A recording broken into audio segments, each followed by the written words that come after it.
There's old school and there's new school. Old school's I have no debt. I try to get rid of it all.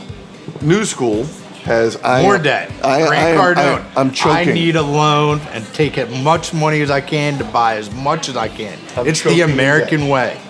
I like to say you really want to fall to the middle. Debt is good. It's where it's comfortable for you. And to answer that question of whether or not to put more or less down, your really objective is try to put your debt to where you are comfortable with it. So you're not house poor. But when in doubt, cash is king, and you do always want to keep money in the bank. So I certainly have clients that like want to put everything they have down, and then we'll have nothing left after they bought the home. Not a good idea, because again, there's so many things that come up. Especially now. I mean, if you go and you take, my mom is selling her house, and she's getting a little bit of money, and I said, put in an investment account, because your investment accounts right now Yes. are making, if you're in a good place, 20% maybe.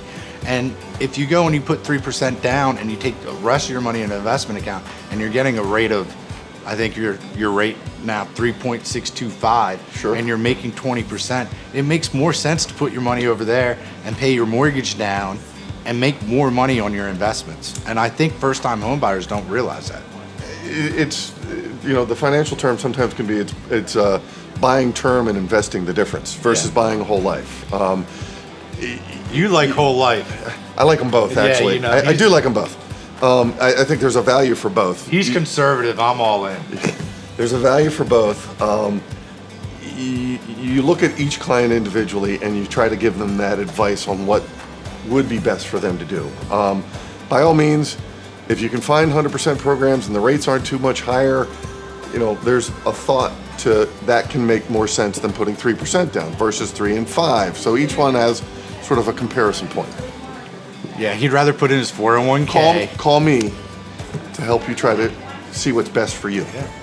And also the other thing is I think people have to understand when they go and they do call a loan officer or a title person that we have your best interest, and you should really just trust us. Like, we're not sitting here trying to tell you, hey, we got the best rate or we're the cheapest guy. We're just trying to give you good advice, honest advice, and advice that's true. Because I know there's a lot of loan officers out there who'll be like, I'll give you 2.99%, and you get to the table and it's 3.5, and you're like, what happened? Oh, well, all this stuff happened through the process, but he never told you. And you're there and you have to sign.